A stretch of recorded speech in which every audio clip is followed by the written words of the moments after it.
할렐루야. 사랑하는 성도님들, 오늘도 우리 주님께서 성도님들 한 분 한 분을 지켜주시고 평안을 가득히 내려주시기를 간절히 기도합니다.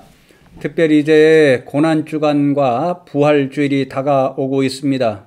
주님의 십자가, 그 은혜와 사랑, 또 부활 생명의 놀라운 그런 일들로 우리를 너무도 힘들게 만들고 있는 오늘 이 시대를 잘 이겨내고 모든 것이 부활하는 은혜를 맛볼 수 있기를 위해 함께 기도하는 이 절기들이 되면 좋겠습니다. 오늘은 철로 역정 제4장 이기지 않고는 지날 수 없는 골짜기를 함께 잠시 읽고 나누도록 하겠습니다. 제목에서 이미 알 수 있지요. 사장은 천성을 향하여 가는 순례자들, 믿음의 성도들이 그 여정에서 겪게 되는 영적 전투, 영적 싸움에 관한 이야기를 우리에게 말해줍니다. 번역은 겸손의 골짜기 그리고 사망의 골짜기, 이 두 장소를 통해서 이 영적 싸움에 대한 그러한 은유적인 표현을 통해 우리에게 교훈하는데요. 이 두 골짜기를 중심으로 오늘 이 책에 이기지 않고는 지날 수 없는 골짜기를 함께 읽으면서 중요한 교훈들을 새기면 좋겠습니다. 첫 번째로 이 크리스천은요, 겸손의 골짜기에서 아볼로온이라고 하는 악의 대장, 그와 함께 전쟁을 벌이는데요. 이제 지난주에서 우리가 함께 읽었죠. 크리스천이 순례의 길에서 아름다움의 집, 교회를 만나게 됩니다. 그곳에서 성도들의 환영을 받으며 평화와 안식을 누리고 영적 무장을 하고서는 다시금 천성을 향한 순례길을 출발합니다. 얼마 지나지 않아서 무섭게 보이는 그러한 내리막 골짜기, 겸손의 골짜기를 만나게 되고 그곳으로 들어가게 되는데요. 그곳에서 이제 마귀의 대장 아볼로온을 만나서 영적인 전투를 벌이게 됩니다. 사실 이 아볼로온은요, 요한계시록 9장 11절 말씀에 따르면 악한 영들이 살고 있는 무정행, 아주 깊고 깊은 골짜기를 말합니다. 그곳의 왕입니다.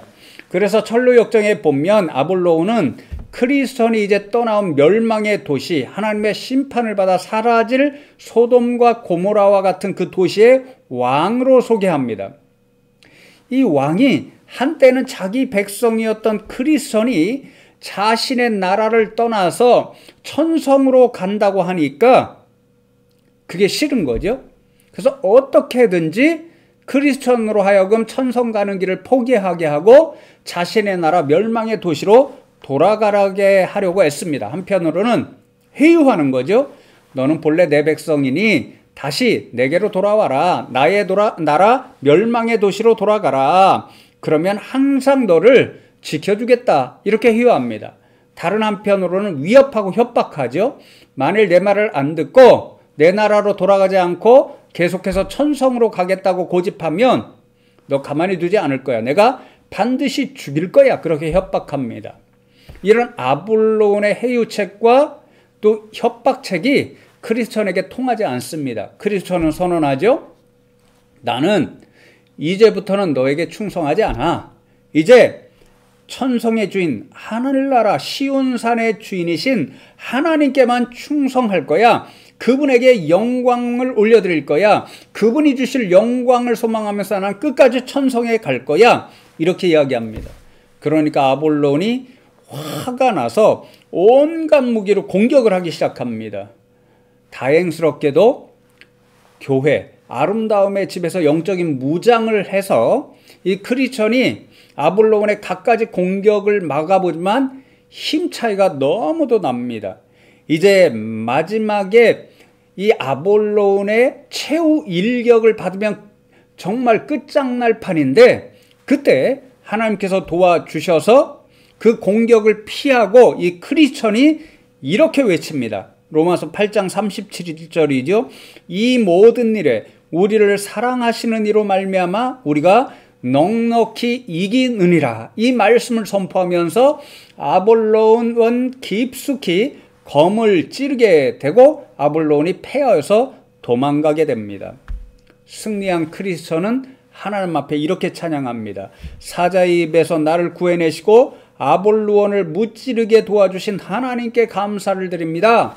이렇게 감사하며 찬양하니까 어디로부터인가 생명나무 잎사귀를 든 손이 나타나서 아볼로온에게 크리스천이 이런저런 상처를 입었잖아요. 그 상처에 발랐더니 깨끗하게 그 상처가 낫게 됩니다.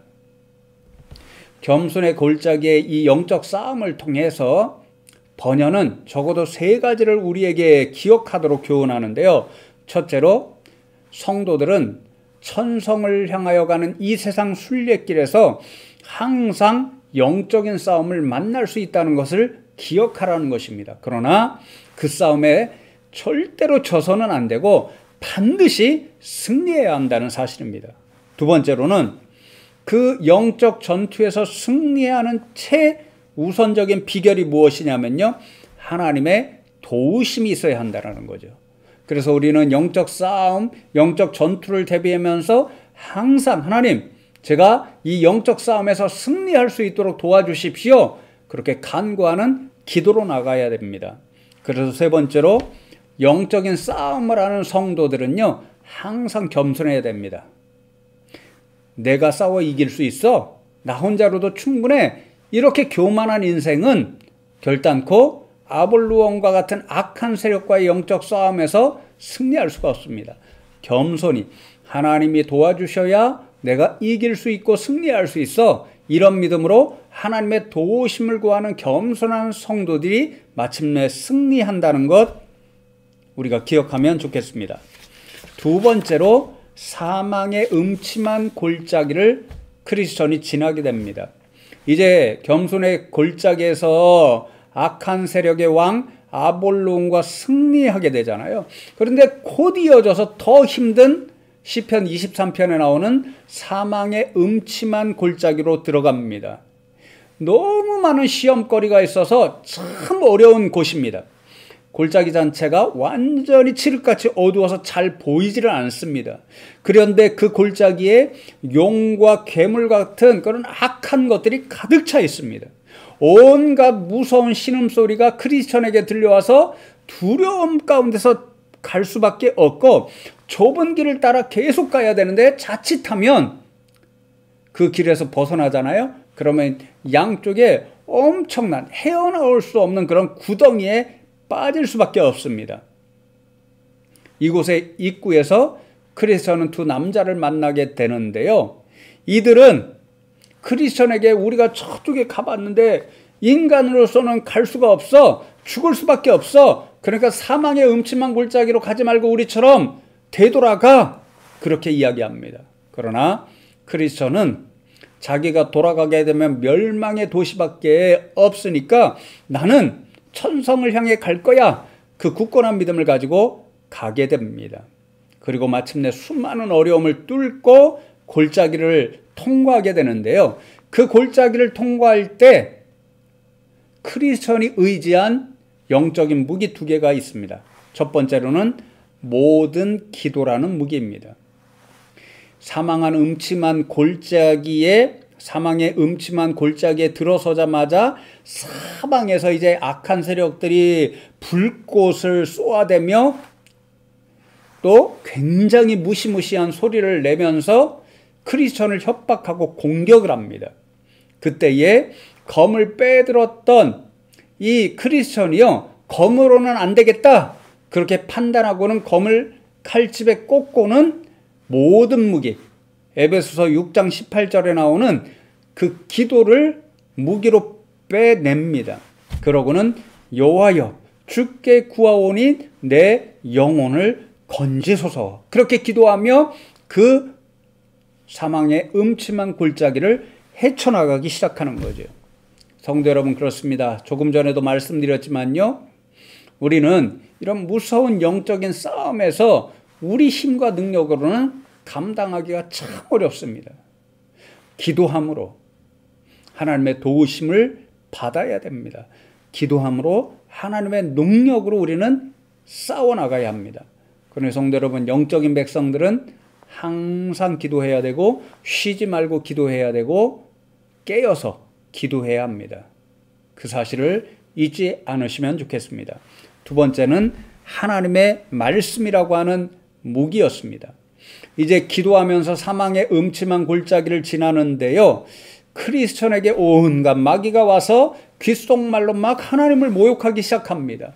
사방에서 이상한 소리가 들리니까 크리스천이 그 하나님을 모욕하는 소리가 마치 자신이 내는 것처럼 착각을 해서 너무도 죄송하고 괴롭습니다. 그런데 그때 어디로부터인가 복음의 메시지가 들려옵니다. 시편 23편 4절의 말씀인데요, 내가 사망의 음침한 골짜기로 다닐지라도 해를 두려워하지 않을 것은 주께서 나와 함께 하심이라. 이 말씀이 들려왔을 때에 크리스천은 세 가지 깨달음을 얻고 너무도 큰 힘을 공급받습니다. 첫 번째로는 이렇게 어두운 사망의 음침한 골짜기 가운데도 자신과 같이 하나님의 말씀을 읽으며 하나님을 경외하는 믿음의 백성이 있구나, 그런 공동체성을 깨닫습니다.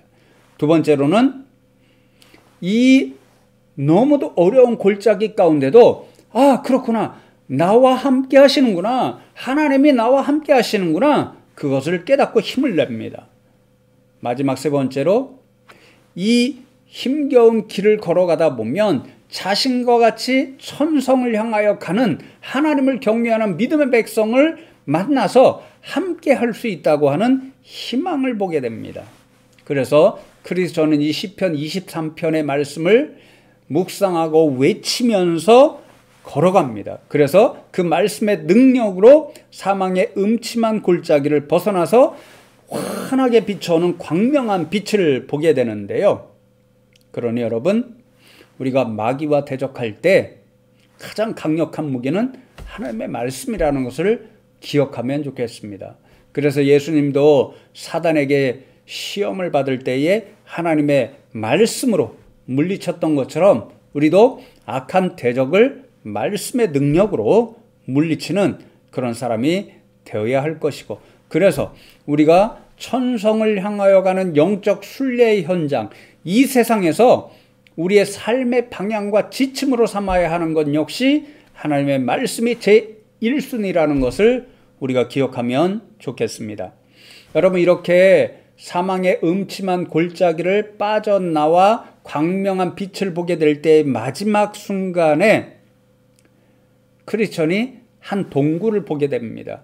그곳에 보니까 순례자들이 이 사망의 음침한 골짜기를 통과하다가 그만 낙오하여서 그들의 뼈, 그들의 피, 시체 이런 걸로 가득 찬 동굴이었는데요, 그곳에 교황과 이교도가 있습니다. 크리스천이 가만히 보니까 이교도는 이미 죽어 있었습니다. 무슨 뜻일까요? 하나님을 알지 못하고 하나님을 믿지 못하는 우상을 숭배하는 이러한 사람들, 그런 사람들은 사망의 음침한 골짜기를 통과할 능력도 없고 그래서 천성에도 갈 수 없다는 그 사실을 이야기합니다. 우리는 오로지 하나님을 믿고 하나님을 의지하고 기도하고 하나님의 말씀대로 살아갈 때만 천국 백성이 될 수 있다는 것 기억하라, 그 교훈인 거죠. 그리고 이제 교황의 모습을 보니까요, 죽지는 않았습니다.